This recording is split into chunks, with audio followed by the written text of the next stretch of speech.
Hi there, Rebus here.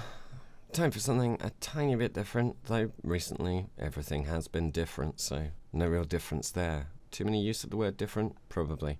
Anyway, the Royal Game of the first most retroist game ever. So far it's pretty neato. Granted, there are no unlocks, no loot boxes. It is fairly light on direct narrative, though the actual narrative of its history as a game played in antiquity and forgotten about, only to be rediscovered and now brought to life by historians, translators, archaeologists, and now a game developer, is an interesting narrative to muse over in of itself. The game might look a bit rougher on the edges, but bear with me. So far, despite it looking a tiny bit sketchy here and there, I think it's pretty good. I am a tabletop fan, I like chess, and so far I can see why this game was popular for a not insignificant period of time. If I were the sort of person who thinks shoving crystals inside themselves will stop 5G and keep them safe from coronavirus, I'd probably start waxing lyrical about how familiar this game feels as some sort of proof of past lives. Since I'm not an arsehat, I'll regard this sense of familiarity as a byproduct of my pre-existing awareness of this game.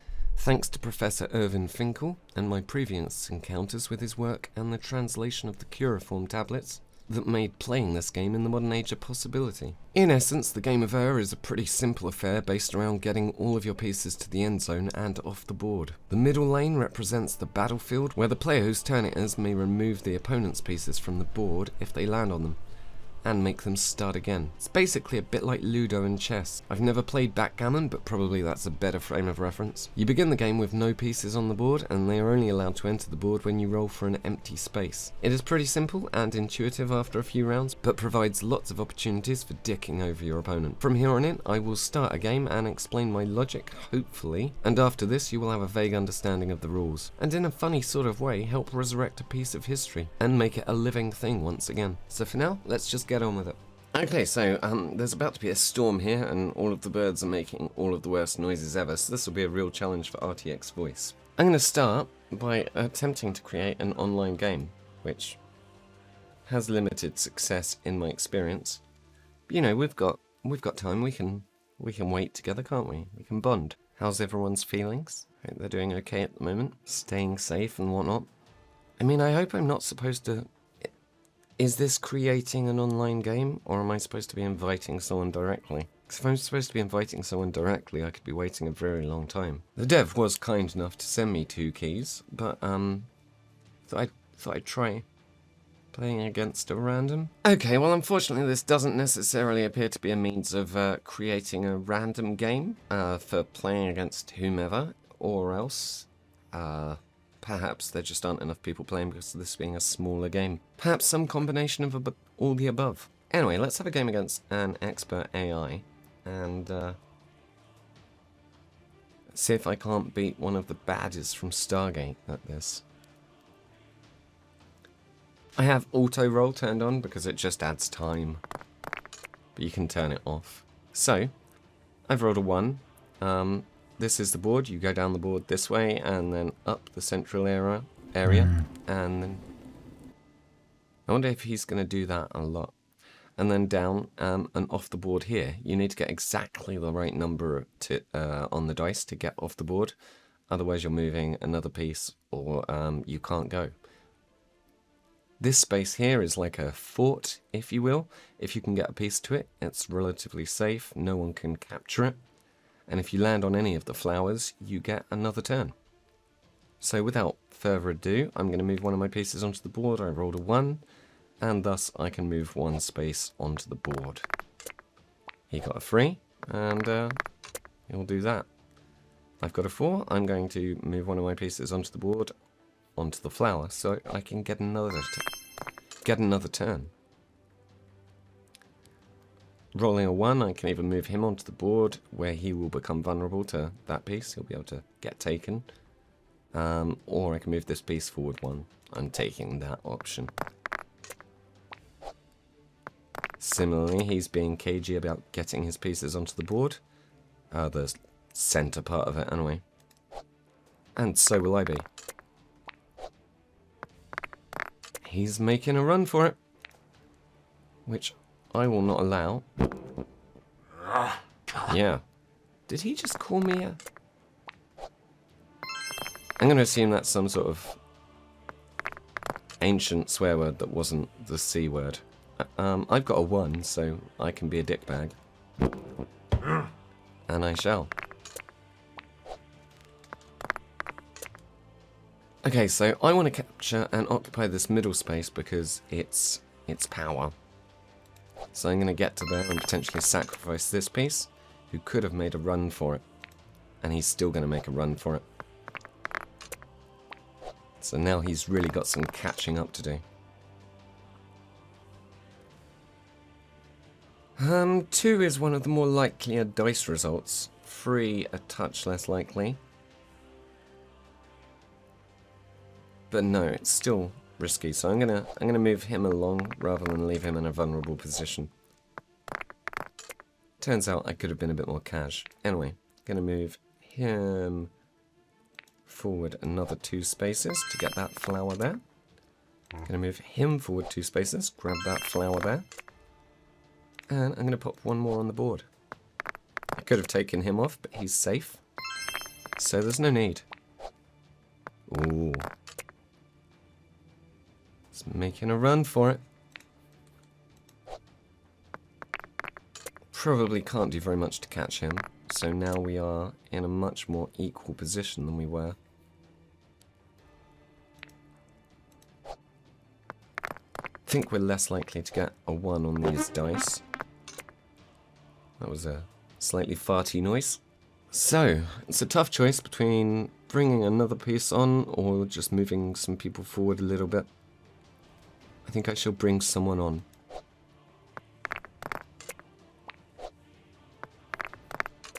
And now I shall take that piece off.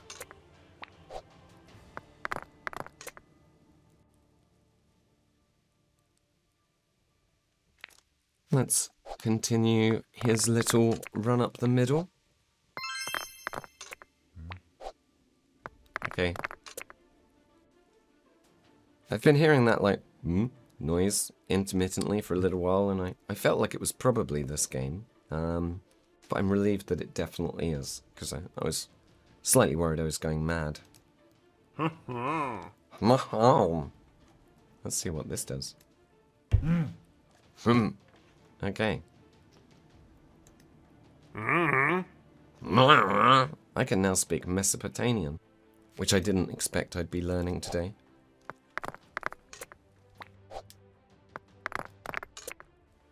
Okay, I'm going to get that piece off the board.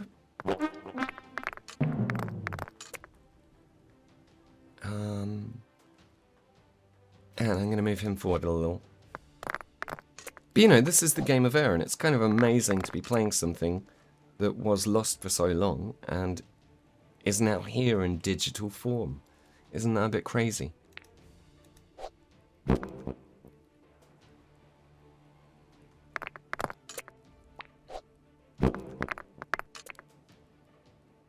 I really hope that this leads to people teaching people this game. I can be murderous. Take that, you. And I can grab a flower, so I will. And I shall bring someone else on. Owing to a lack of worthwhile moves, let's clear that space.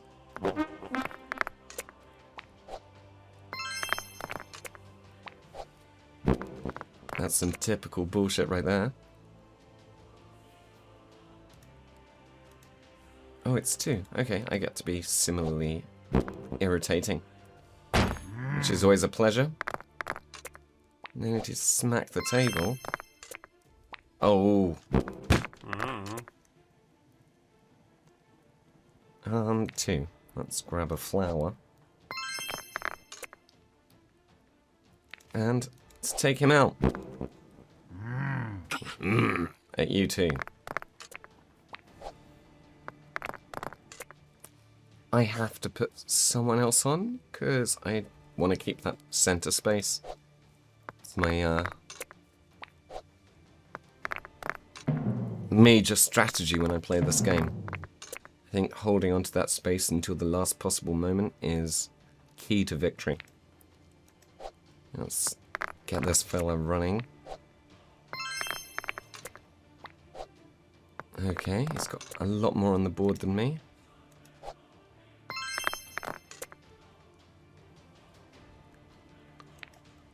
Let's get some more pieces on. I mean, as I say, I really, really like this game. If this game was available, like if boards of this were just around in pubs, I think, you know, I'd enjoy it. I can see this game working. Especially around people that are gonna verbally abuse each other because of a state of inebriation. Because I think that's what this game is all about. It's about calling one another dicks.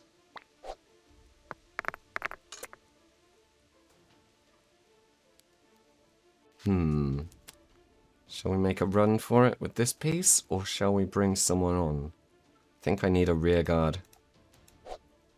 I'll risk this piece. Yep, he's gonna get screwed. Ooh, no, okay. Still screwed because of the traffic jam here, but let's get him up. If he can survive one more turn, that would be nice. Being there won't be awesome. I shall bring my last piece on the board.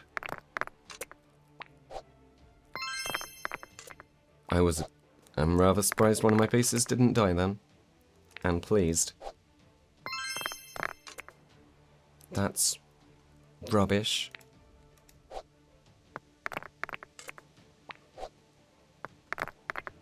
Okay, he's had some unfortunate dice results, fortunately. Oh, I can kill you. That's got to be him dead. Wanker. Ha, back at you. Oh. If I was him, I would have made a run with that piece. That piece there with that last dice.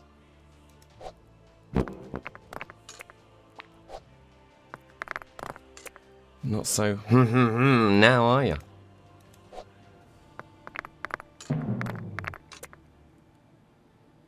Oh, it's mine. Let's get my last piece on again. Probably should have continued my run up the middle. But he's playing Connect 4 apparently, so it's fine.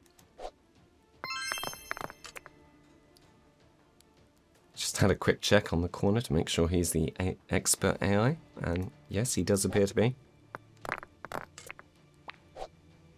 He's not getting very good dice though. Bless him. Oh, where's your piece gone? Oh no. To be fair, that's a bit rubbish. That's rubbishest. Bye-bye. Can I have my dice again, please? Thank you. Can I have my dice? Oh. I'll bring another piece on. That might seem counterintuitive, but he's losing so badly. That's fine.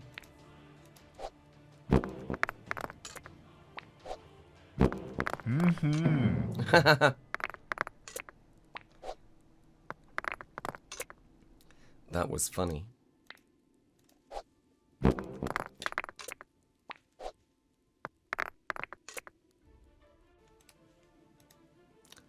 So, almost every game I've had so far has been really tight because you can get a good lead, but getting your last few pieces out, if you've got a good lead, can be difficult because you haven't got as many pieces to take theirs. It gives the person that's lagging behind a bit of an advantage.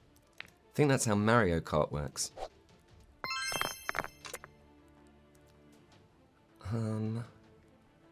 See here, the only move I can make is a move I don't want to make. I have to give up the middle defensive position, which is a bit of a shame.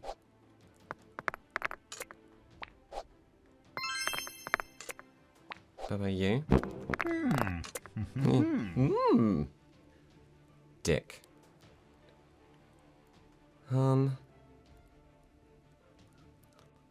Lucky roll could see that piece dying, so I'm gonna get that to the end. I winced when he took the fort. Don't like that at all. Hopefully he won't keep hold of it.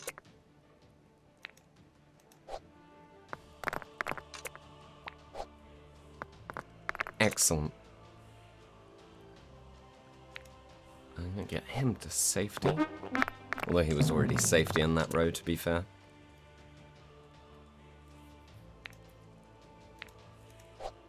I'm choosing that because I think 2 was more likely than 1. But I was proven wrong. Or not proven wrong, but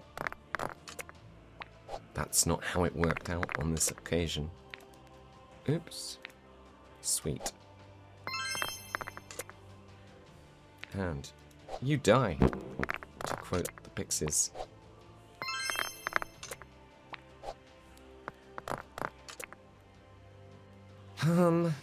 Let's keep the move up the middle, even if it risks him. Definitely risks him now.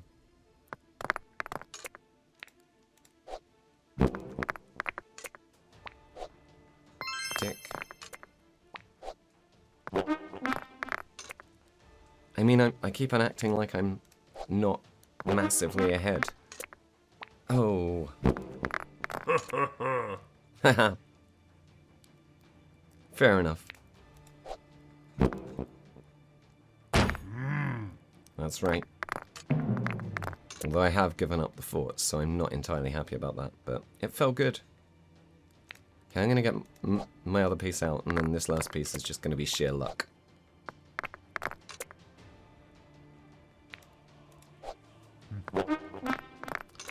Thus begins the time when he's really going to have a good opportunity to just completely mess me about.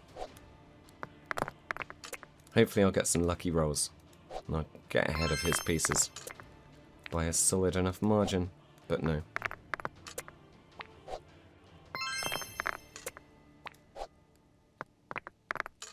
That's not terrible. That's not ideal.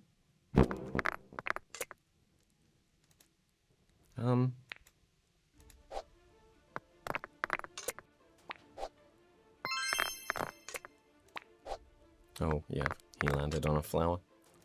But so did I!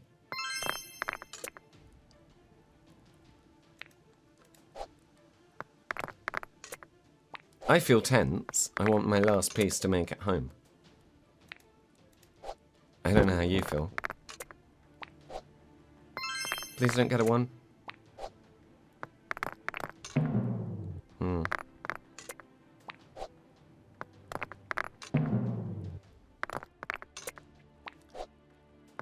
I don't want that to happen again.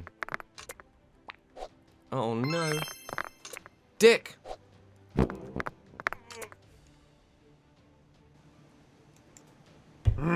Yeah.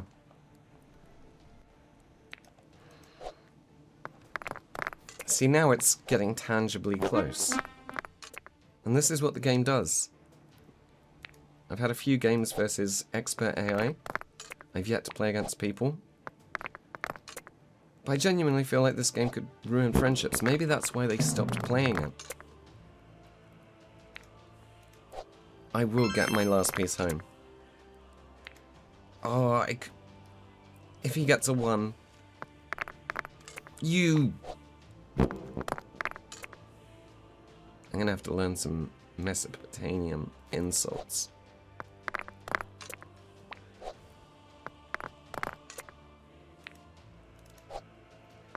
He's still got 2 pieces that aren't even on the board.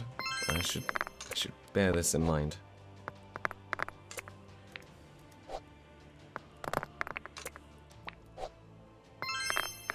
I should have kept at least 2 pieces out to support each other.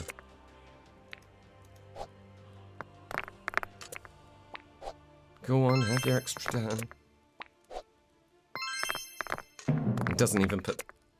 I was hoping he was going to move that piece, because then there'd at least have been some distance between me and his piece back there. But now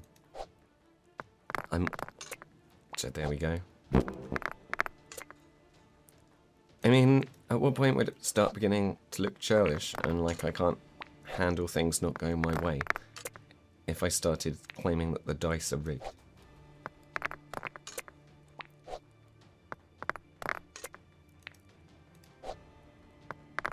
Okay, so far I've got a good chance of making some progress without being killed. He really needs to bring on another piece if he wants to get me at all. Oh no, no, I'm ahead. Go on, roll a 2. Okay, I think that's me done. Victory out. Like I said all along. And then you get shitloads of gold. It's like a pirate strip club.